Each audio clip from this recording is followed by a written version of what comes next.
The ocean before dawn has its own kind of silence, a silence that feels older than memory and deeper than steel. On the surface, the Pacific seemed calm, almost serene, with long rolling swells glistening under the final remnants of starlight. But beneath that calm, beneath the soft rush of wind skimming across water, there was tension, thick, coiled, and invisible. It was the tension of a war already in its third brutal year. A war that had devoured thousands of sailors and would devour thousands more before sunrise. Deep below that dark surface, a US submarine glided like a shadow. Inside her steel hull, the air felt heavy with machine oil, sweat, and the breath of 70 men who had not seen the sun in days. The faint hum of electric motors blended with the occasional groan of metal adjusting to pressure. Every sound mattered here. Every vibration carried weight. At the center of this silent world stood a man whose name few on the surface would ever know, Lieutenant Commander William Bill Jennings, captain of the USS Grayback.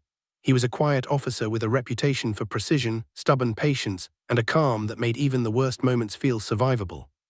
He was also a man who understood torpedoes better than most, mostly because he had learned the hard way that the American Mark 14, the primary torpedo of the submarine fleet, could not always be trusted. Sailors joked bitterly that the Mark 14 had 3 settings: run deep, run erratically, and fail to explode. Jennings didn't laugh at that joke anymore. He had watched too many shots miss when they should have hit. He had listened to too many dud impacts echo through his submarine like hollow metallic death knells, and he had written too many reports that no one in the bureaucracy wanted to hear. But despite all of that, despite every failure of the torpedo he had been ordered to trust, he still believed in one simple thing. If he could deliver just one perfect shot, at the perfect range, at the perfect angle, then even a defective scrap of a torpedo could rewrite history. That opportunity was coming. The submarine was now approaching the area around the Solomon Islands, a region that had turned into a graveyard for ships. The Japanese Navy was moving troops and supplies down the Tokyo Express, a series of fast night runs designed to reinforce positions along the island chain. American submarines were told to intercept whenever they could, but interception wasn't easy. The Japanese were masters of nighttime movement, skilled at slipping through narrow passages, hugging coastlines, and using darkness as a shield. Jennings had been trailing a formation for hours. His sonar officer, a thin young man with wire-framed glasses named Albright, listened carefully to the rhythm of the screws. "There are at least 4 ships in this convoy," Albright whispered. 2 large ones, cruisers most likely. Jennings nodded. He didn't speak loudly in moments like this. He simply laid a hand on the chart table and studied the lines he had drawn earlier. The convoy was moving at high speed, far faster than most merchant ships. That meant warships, and warships meant trouble. But trouble was what he had come for. Inside the torpedo room, the crew prepared the weapons with a mix of routine efficiency and quiet dread. Each Mark 14 torpedo was a 20-foot metal cylinder filled with almost 700 pounds of Torpex, a powerful explosive mixture designed to rip open steel hulls like paper. When it worked spectacularly. When it failed, it was heartbreaking. Chief Petty Officer Garrison, the senior torpedoman, ran his hand over the dull metal casing of Tube 3's weapon. "Behave for me this time," he muttered, "just once."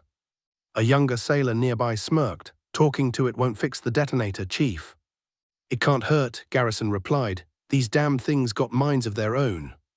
In the control room, Jennings quietly gave the order to descend deeper. The hull creaked as the submarine sank to 200 feet. Lights dimmed as red filters replaced the warm glow of standard bulbs, washing the control room in a crimson hue. This was attack lighting, used to preserve night vision and focus the crew. The tension increased. Men spoke only in whispers or not at all. The hum of machinery grew louder in the stillness. The only other sound was the distant rhythmic ping of Japanese sonar from a destroyer ahead. Jennings placed a hand on the periscope handles. Not yet, they were still too far. Albright leaned close. "Sir, the cruisers are maintaining speed, holding steady. If they keep this course, they'll pass right through the intercept point." Jennings took a slow breath. "That's what we want." He wasn't thinking about hitting just one ship. He was thinking about something far bolder. A double kill. One perfect spread of torpedoes, 2 cruisers erupting in fire and steel within seconds of each other. It was the kind of thing that happened in fictional adventure novels, not real combat. But tonight, the ocean had given him a chance. And he would take it. The electric motors shifted pitch. The submarine curved gently to starboard, aligning itself with a narrow underwater canyon. Jennings was using the ocean floor itself as cover. The Japanese rarely expected submarines to operate this close to submerged terrain. They assumed the Americans would stay in open deep water where maneuvering was easier.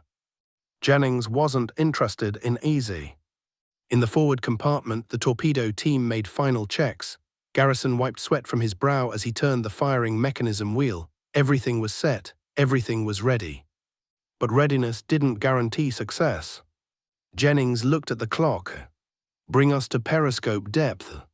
The ballast tanks vented quietly, the submarine rose inch by inch, the tension tightened like a fist inside every man's stomach. They had approached dozens of convoys during the war, but something about this one felt different. The convoy was fast, organized, elite.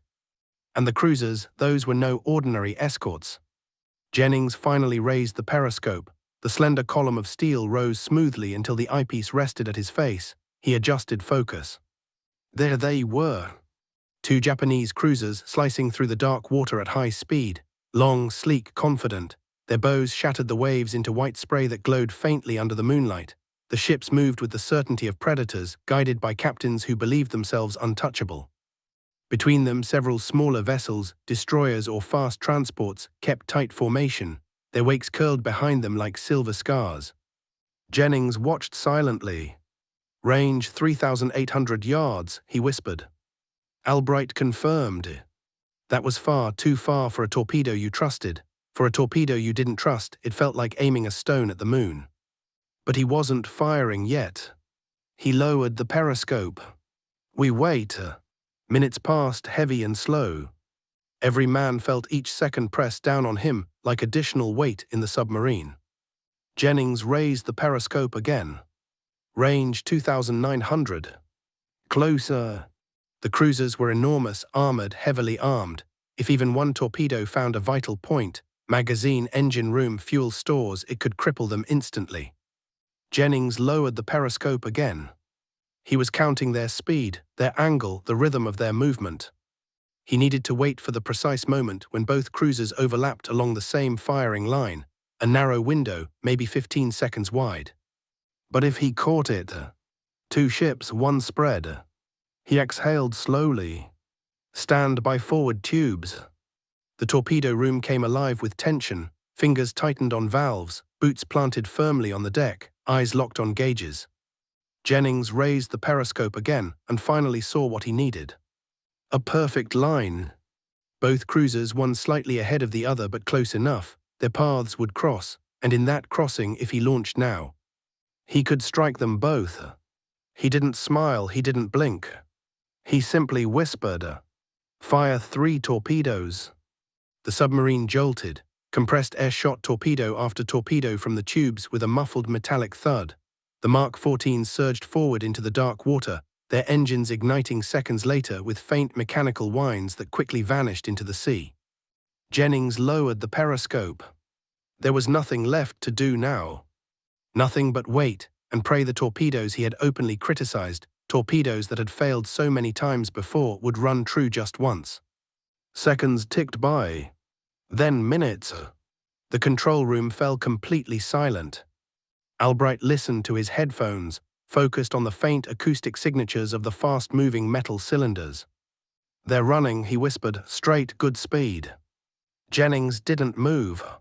Then, a faint, dull boom echoed through the water, followed by a second, then a third. Albright's eyes widened. Sir, impact, and oh my God, secondary detonation. Jennings raised the periscope. What he saw next was the kind of sight that etches itself into a man's memory forever. The first cruiser erupted in a towering column of flame. The torpedo had struck directly under its forward turret, igniting ammunition stores. Steel plates buckled outward. Smoke rose like a black thundercloud. But the second cruiser had been caught mid-turn. The second and third torpedoes struck her almost simultaneously, one near the engine room, the other beneath the aft deck. The entire rear section rose out of the water as internal explosions ripped through the ship's belly. Flames shot 50 feet into the air. Two cruisers, one spread. Sinking. In less than 90 seconds. Jennings lowered the periscope. For a moment he didn't speak. Then he turned to his crew and said quietly, "Gentlemen, they'll never call that torpedo scrap again." The thunder of explosions faded into the distance, replaced by the low, angry rumble of burning steel collapsing into the sea. The ocean glowed faintly under the enormous pillars of flame, turning black waves into rippling silver-orange reflections. Even submerged beneath the surface, the USS Grayback felt the shockwaves as ripples of destructive force rolled outward from the dying cruisers. Jennings kept his eyes on the periscope, watching the ruins of two warships twist and break apart as seawater consumed them. The Japanese had never expected an attack from that angle at that range at that moment. Their formations were tight, precise, almost ceremonial in their confidence. But confidence meant nothing when a single perfectly delivered torpedo spread could rewrite the next 5 minutes of history.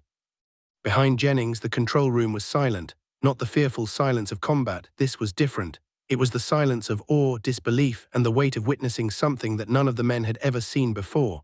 Albright removed his headphones slowly, as if afraid the sound of destruction might still be echoing in them. They're breaking apart, sir," he said softly, "both of them." Jennings nodded. He didn't celebrate, he didn't let out a breath of relief, he simply watched. Because he knew what came next. The destroyers. The Japanese Navy didn't lose 2 cruisers without retaliation.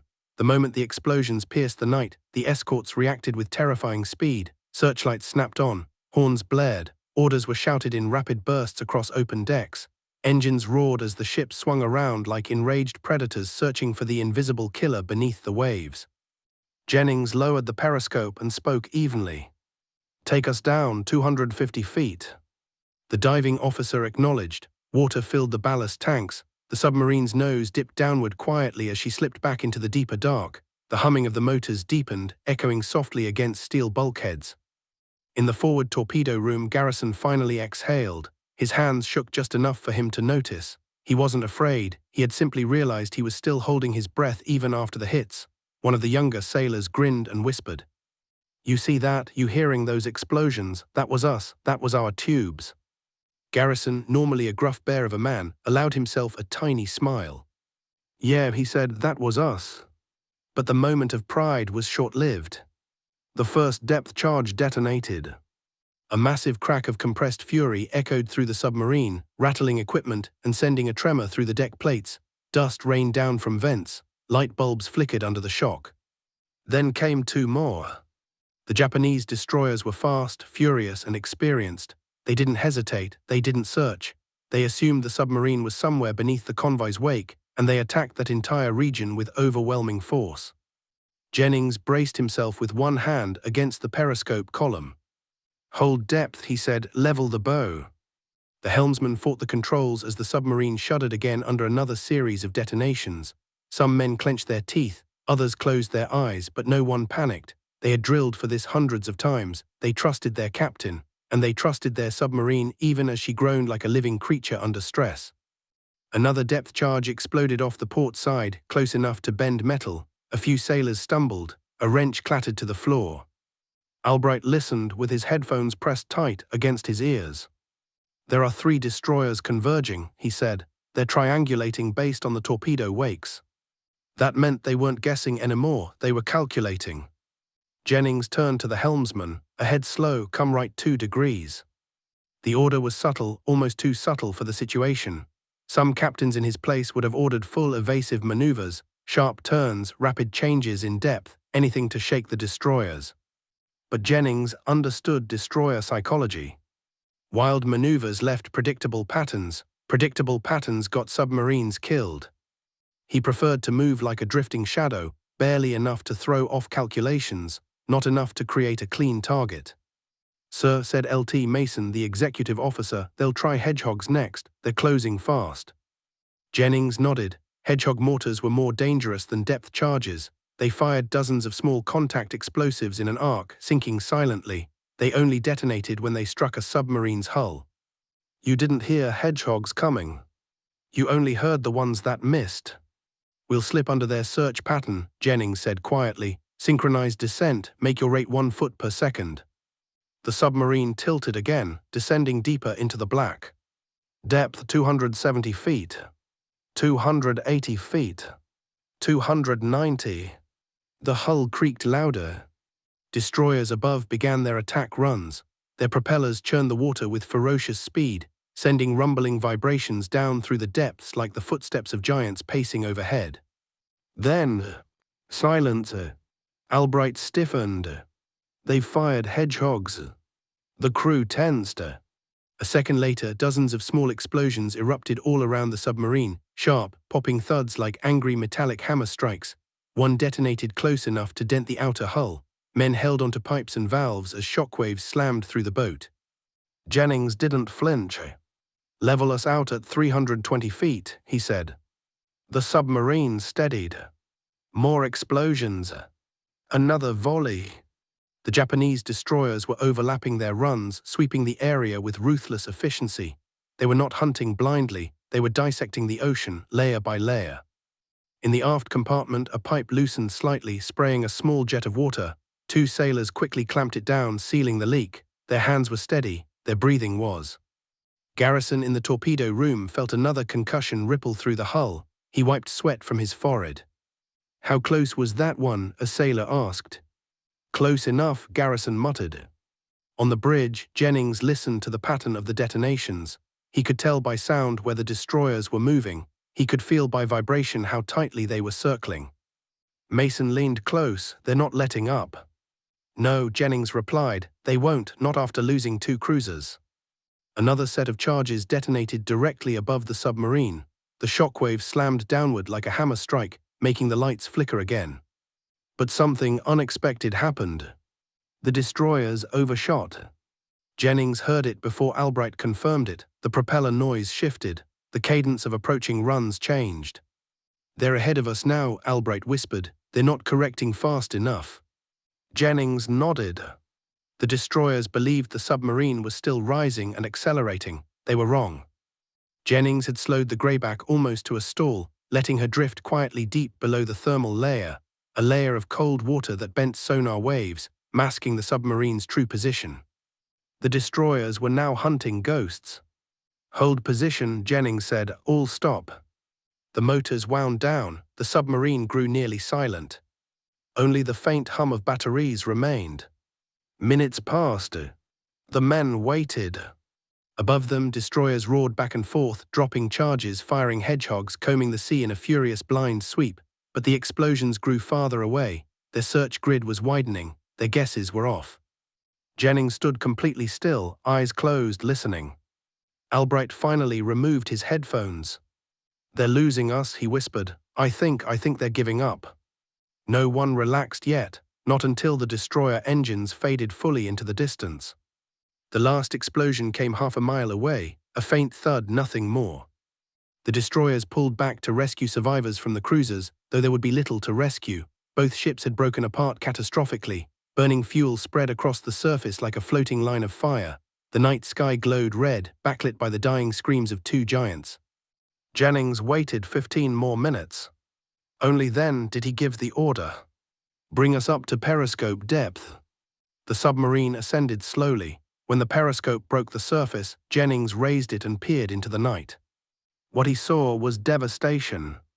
Wreckage floated everywhere. Wooden decks, metal shards, lifeboat fragments. Flames still licked the water in patches where oil burned stubbornly. The stern of one cruiser jutted out of the sea at a steep angle before finally dipping under and disappearing. The other had already vanished entirely. Jennings lowered the periscope. No cheers erupted, no voices celebrated. There were victories in war, but there were no happy ones. The men simply returned to their duties, each one quiet with the knowledge of what they had just done and what they had just survived. In the torpedo room, Garrison patted the side of Tube 3 with a sigh. "Good job, you miserable piece of junk," he whispered. But he knew it wasn't luck. Jennings had performed a calculation so precise that even faulty torpedoes couldn't ruin it. A perfect angle, a perfect range, a perfect moment in time. In sinking 2 cruisers in 90 seconds, Jennings had done what few submarine commanders in history ever achieved. Yet as the Grayback turned away from the smoking remains, he knew the Navy wouldn't believe it right away. They would question the report, question the torpedo performance, question how such a thing was even possible. But the ocean didn't care about paperwork. The ocean had seen it. And every man aboard the Grayback had lived it. The submarine slipped quietly into the dark, leaving behind only drifting wreckage and a question that would echo through the Pacific for years to come. How did a defective scrap torpedo perform the impossible? The USS Grayback moved steadily away from the smoking crash sites, leaving the silent grave of 2 cruisers behind her. The ocean slowly reclaimed its earlier calm, smoothing over the violence that had erupted just minutes before. But inside the submarine, the calm was an illusion. Jennings knew that sinking 2 major warships was not an ending, it was the beginning of something far larger. Men returned to their stations, but their movements were quieter now, more deliberate. The intensity of combat had drained them, leaving behind a heavy exhaustion that clung to the air like humidity. A few sailors sat with backs pressed against bulkheads, catching their breath. Others checked gauges, tightened valves, or wiped down instruments just to keep their hands busy. The tension hadn't left, it had simply changed shape. Jennings remained in the control room, studying charts under the dim red light. His executive officer, Lt. Mason, approached with a canteen. "You haven't had anything to drink in hours," Mason said. Jennings didn't look up. "I will in a moment." Mason set the canteen on the chart table. "You realize what we just did, right? 2 cruisers, not one, not crippled, gone in one spread." Jennings looked at him now, his expression unreadable. "I realize," he said, "and now every destroyer within 100 miles is going to want our head for it." Mason nodded. "Yes, that part too. Because the ocean didn't stay empty for long." Hours after the initial attack, long-range reconnaissance aircraft would be dispatched. Destroyers would be vectored toward the last known location. Submarine hunters, small, fast, nimble vessels, would be scrambled to comb the region. Japanese doctrine demanded immediate retaliation after losing capital ships. Pride, anger, and tactical necessity all pointed toward an aggressive hunt. Jennings expected that.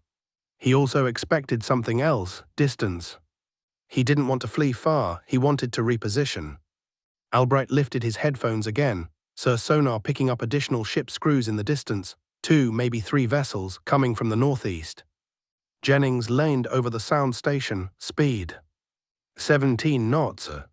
Fast, too fast for merchants." These were warships responding to the distress calls of the doomed cruisers. Jennings folded his arms. "They'll reach the site in 2 hours, he said quietly. "We'll be long gone, but they'll start a sweep." Mason raised an eyebrow. "North or south?" Jennings tapped the chart lightly. "Neither, we go deeper into the archipelago." Mason blinked. "Into the narrow channels." "Yes, that's dangerous. Only for them if they follow." It was a bold idea, reckless to anyone who hadn't spent years studying underwater terrain. The islands around the Solomons were riddled with submerged ridges, steep underwater slopes, and volcanic shelves. Navigating them blindly was suicide for any surface ship. But the Grayback had sonar, charts, and a captain who trusted the sea more than he trusted the torpedoes the Navy issued him. Jennings pointed to a narrow passage between 2 islands. "The water is deep enough for us, too shallow and unpredictable for destroyers. They won't risk running aground at night." Mason studied the chart. "And if they do follow?" Jennings looked up with a rare flicker of cold humor. "Then they'll regret it." The submarine shifted course, moving closer toward the jagged shadows of the island chain. The control room vibrated softly as the electric motors adjusted. To the crew, the change in direction was slight, but to Jennings it meant slipping into a labyrinth where the submarine had the advantage. He raised the periscope one last time before submerging fully. The burning horizon was fading behind them. Wreckage drifted slowly. A few lifeboats bobbed, overturned, or broken. The sea looked peaceful again. Jennings lowered the periscope and spoke. "Take us deep, silent running." Lights dimmed again. Voices dropped to whispers. The hum of the motors softened until it blended with the deeper sound of water pushing past the hull. The transition was immediate. Silent running was a ritual every submariner respected. No loud sounds, no unnecessary movement. Every man adjusted mentally into a state of controlled stillness. Even the clatter of tools was forbidden. The submarine became a quiet metal ghost moving through the dark. In the torpedo room, Garrison and his men sat quietly around the remaining tubes. They had 2 torpedoes left in the bow, 1 in the aft, 3 chances if they were desperate. One sailor whispered, "Think the brass will believe it when we tell them." Garrison shrugged. "Believe what? That faulty torpedoes suddenly decided to work for once." Another chuckled softly. "Seems like a miracle." Garrison leaned in, voice low. "Miracles don't happen underwater. What happened back there, that was the old man. He timed it so perfect even junk couldn't miss." In the control room, Jennings stared at the depth gauge as the needle settled at 300 feet. Pressure increased. The hull groaned faintly, but everything held firm. Albright adjusted his headphones again. Contact fading, they're approaching the crash site now. Jennings nodded, and when they don't find us, they'll search outward. Jennings traced a line across the chart. Good, let them search the open water, we're not there. A long, eerie silence followed as the submarine glided deeper between the underwater slopes of the island chain. The seafloor rose unexpectedly in places, towering volcanic formations reaching like fingers from the depths. Jennings navigated around them carefully, using sonar pings so faint that the enemy would not detect them.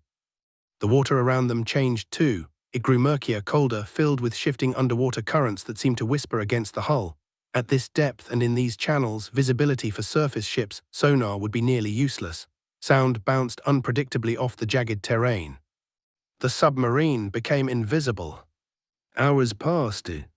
The initial adrenaline of combat faded into a heavy exhaustion. Some sailors drifted into light sleep where they sat, heads drooping forward. Others stared at pipes, gauges, or the steel walls, lost in thought. Jennings did not rest. He stood beside the navigation table, arms folded behind him, eyes narrowed as he studied the narrow channel ahead. Every few minutes he would whisper a new course correction. The helmsman obeyed instantly.